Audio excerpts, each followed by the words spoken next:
10 रोज पहले गैर मुल्की खबररसा एजेंसी रॉयटर्स ने यह खबर दी थी कि ट्रंप इंतजामिया कई ममालिक पर सफरी पाबंदियां लगाने पर गौर कर रही है, जिसमें पाकिस्तान भी शामिल है। इस खबर के मुताबिक इन नई सफरी पाबंदियों से मुतालिक इसी हफ्ते ऐलान भी मुतवक्को है, लेकिन सफरी पाबंदियों से मुतालिक ताहाल ऐलान तो नहीं हुआ है। मगर आज इन्हीं पाबंदियों के हवाले से एक और खबर सामने आ गई है, जिसके मुताबिक ट्रंप इंतजामिया पाकिस्तान समेत 43 ममालिक पर सफरी पाबंदियां आयद करने पर गौर कर रही है। अमरीकी अखबार न्यूयॉर्क टाइम्स की रिपोर्ट के मुताबिक अमरीकी इंतजामिया ने ममालिक को रेड, ऑरेंज और येलो की 3 कैटेगरीज में तकसीम किया है। न्यूयॉर्क टाइम्स की सरकारी जराये से दी गई खबर के मुताबिक ट्रंप इंतजामिया 43 ममालिक पर नई सफरी पाबंदियों पर गौर कर रही है, जो कि सदर ट्रंप की जानिब से पहले दौर में आयद की गई पाबंदियों से कहीं ज्यादा वसी है। खबर के मुताबिक सिफारती और सिक्योरिटी हुकाम की जानिब से नई सफरी पाबंदियों के मुजवजा मसवदे में 11 ममालिक को रेड लिस्ट में शामिल किया गया है, जिनके शहरियों को अमरीका दाखिले से मुकम्मल तौर पर रोक दिया जाएगा। इन ममालिक में अफगानिस्तान, ईरान और शुमाली कोरिया समेत दीगर ममालिक शामिल हैं।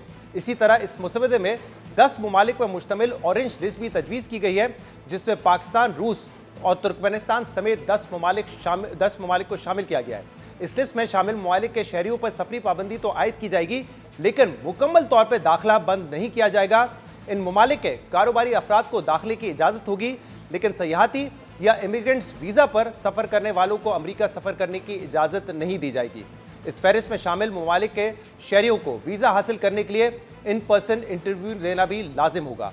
न्यूयॉर्क टाइम्स के मुताबिक मुजवजा मसवदे में 22 ममालिक पर मुश्तमिल येलो कैटेगरी भी शामिल की गई है।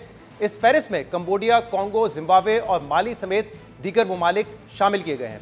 इन ममालिक को अमरीका आने वाले मुसाफिरों की मालूमात शेयर करने में नाकामी और पासपोर्ट जारी करने के लिए सिक्योरिटी तरीक़ेकार को बेहतर बनाने के लिए 60 दिन की मोहलत दी जाएगी, और अगर 60 दिन में ये खामियां ख़त्म नहीं की गई तो इन्हें बाकी 2 कैटेगरीज में से किसी एक में शामिल कर दिया जाएगा।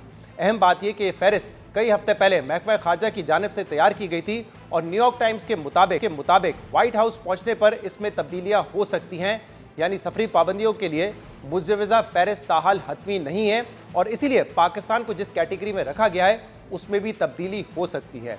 न्यूयॉर्क टाइम्स की खबर के मुताबिक अमरीकी सफारत खाने, स्टेट डिपार्टमेंट के इलाकाई दफातर और इंटेलिजेंस एजेंसियों के लिए सिक्योरिटी माहिरीन इस मुसवदे का जायजा ले रहे हैं कि जिन ममालिक की वीज़ा स्क्रूटनी और वेटिंग के अमल में खामियां सामने आई हैं, इनकी वजूहात क्या है।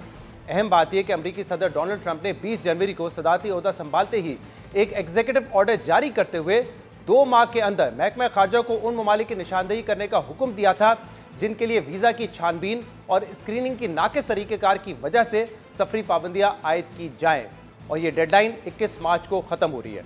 दूसरी तरफ अमरीका ने तारकीन वतन की मुल्क बदरी की कोशिशों को तेज़ करते हुए अब ग्रीन कार्ड होल्डर्स को भी अमरीका से निकालने का इरादा जाहिर कर दिया है।